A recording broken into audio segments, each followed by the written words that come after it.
Bien, je m'appelle Salim, bonjour, salam alaikum. Bien, comment moi j'ai personnellement rencontré le Seigneur Jésus? En fait, mon passé, c'est aussi le début de ma conversion.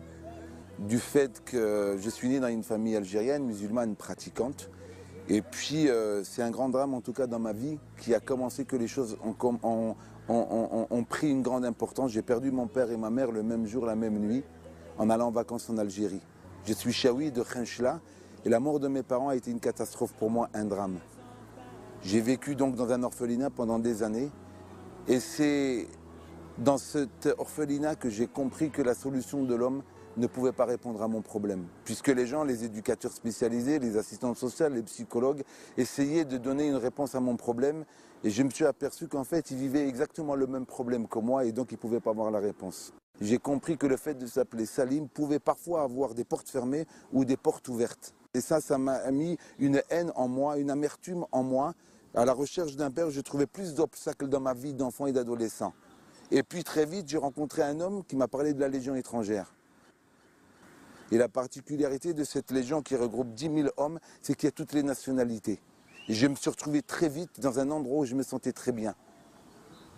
L'important, c'est que j'ai changé de nom, de prénom, de pays. Un monde nouveau s'ouvrait à moi.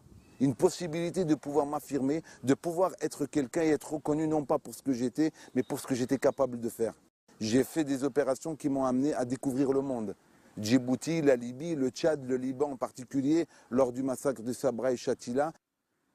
Et la première grande mission qui a été pour moi, c'était avec Yasser Arafat, où j'ai fait la protection de Yasser Arafat. J'ai trouvé un homme qui commandait l'OLP à l'époque, un leader comme ça, palestinien. Je voulais m'identifier à lui. Moi, en tant qu'Algérien, je voulais être un homme fort. Avec ma religion musulmane, je pensais être quelqu'un de capable.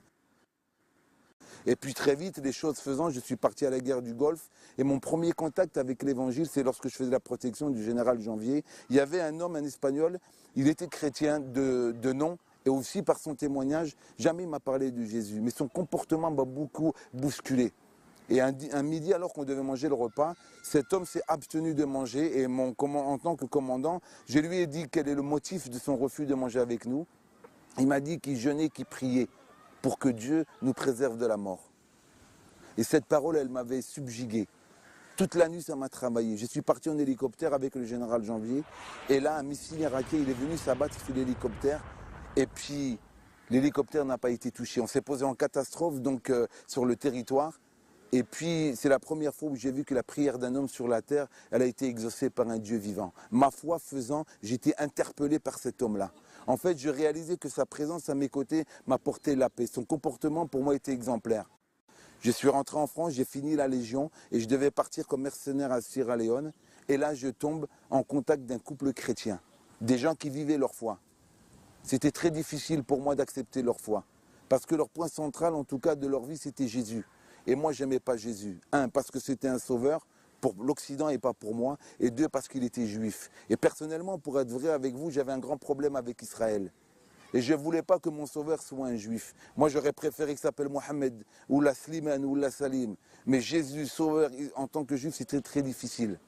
On m'a invité à l'église, et j'ai été dans une église évangélique avec des gens tout à fait équilibrés. Mais leurs témoignages, leurs paroles avaient réconforté mon cœur. Chemin faisant, ils m'ont offert une Bible, et en parcourant la parole de Dieu, j'ai trouvé une parole qui a bouleversé ma vie. Dieu est le père de l'orphelin. Et quiconque serait ou maltraiterait un orphelin, Dieu personnellement s'en chargerait. J'ai compris que j'étais plein d'erreurs aussi. Ma haine, ma rébellion, j'étais lié à des choses pas belles du tout.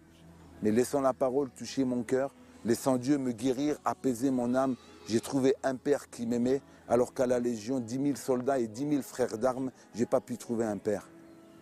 Il y a des pages qu'on doit fermer, mais moi c'était un livre que j'ai fermé sur mon passé.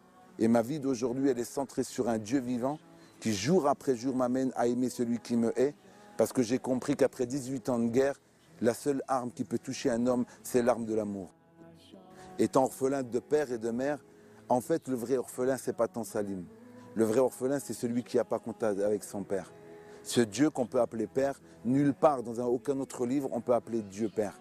Qui s'appelle Salim ou qui s'appelle Christian, mon désir à moi, c'est de lui dire que tu es orphelin, tant que tu ne reconnais pas que Dieu est ton Père. Voilà en tout cas ce que j'ai à cœur.